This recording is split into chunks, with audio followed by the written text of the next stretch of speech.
Good morning, student. Today in theme 7, we will start our next chapter, Changing Cultural Tradition.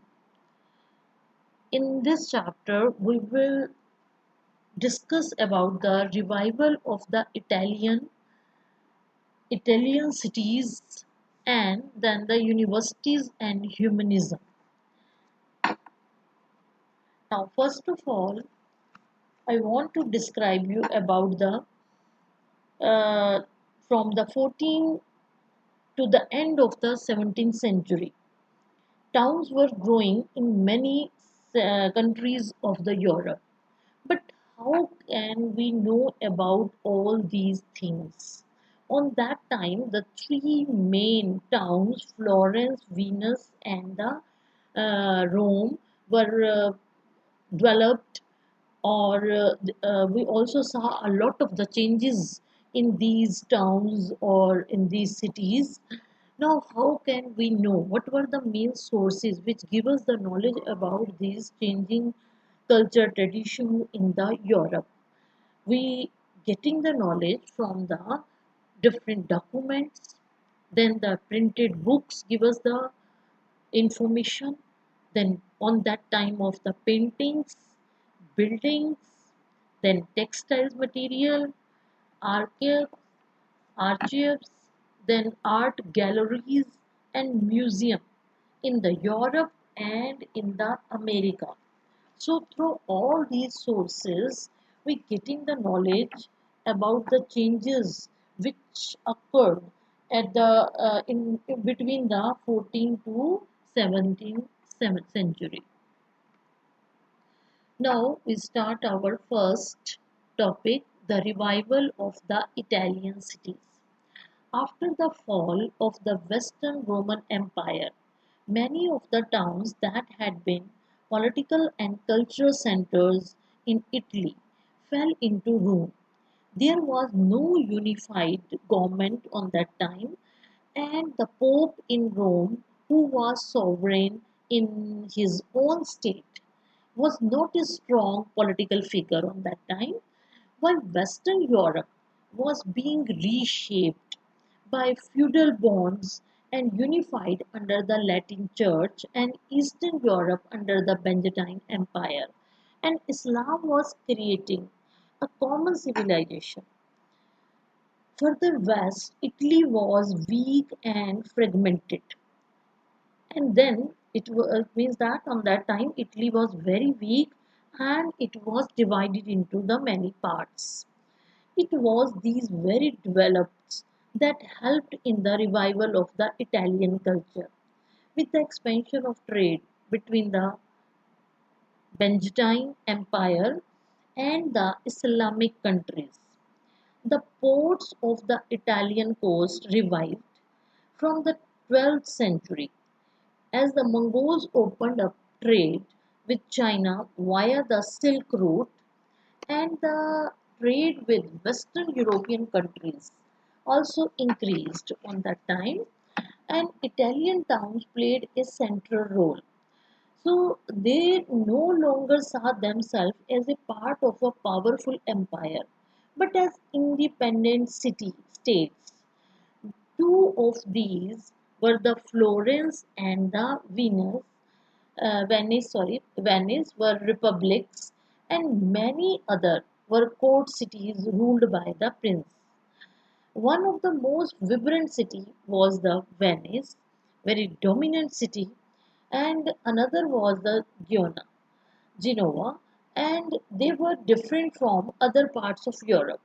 The clergy was not politically dominant here, nor were there powerful feudal lords uh, and rich merchants and bankers actively participated in this governing of the city and helped the idea of the citizenship to strike root even when these towns were ruled by military uh, despot.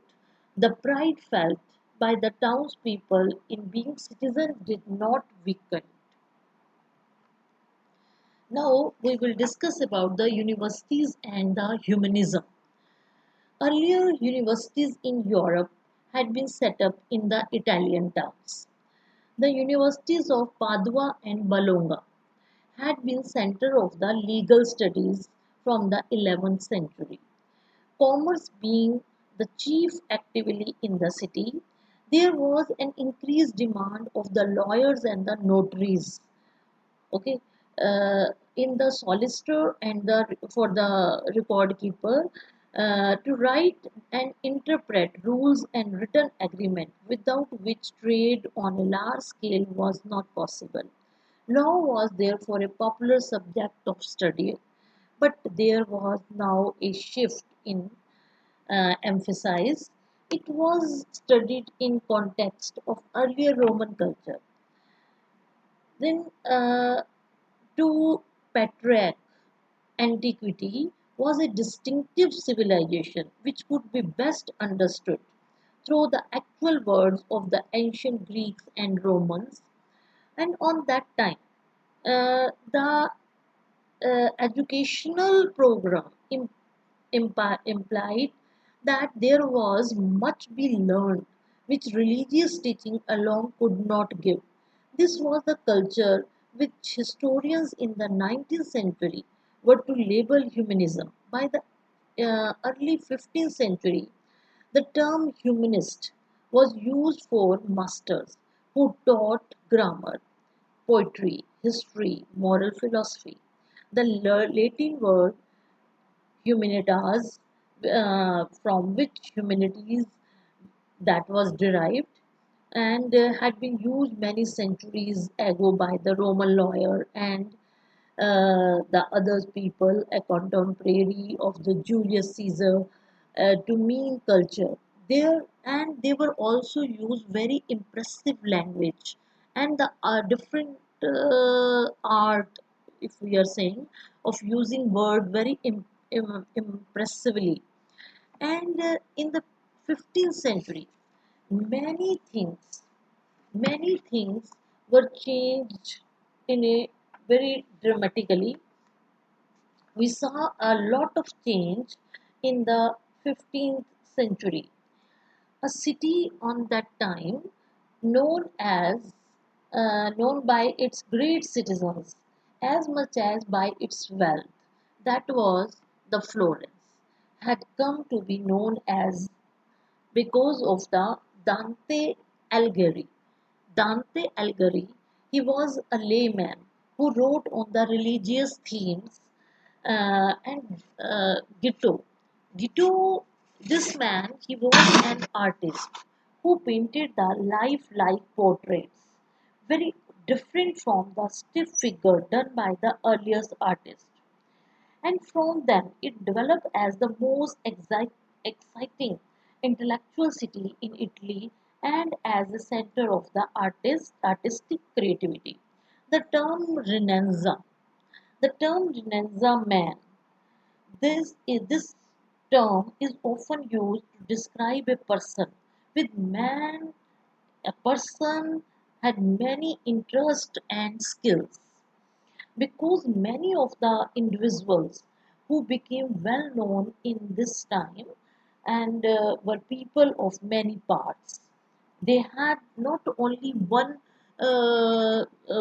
qualification or only of one skills, but one man had many or different type of the skills, and they were the scholar, diplomat, theologian, artist combined in one.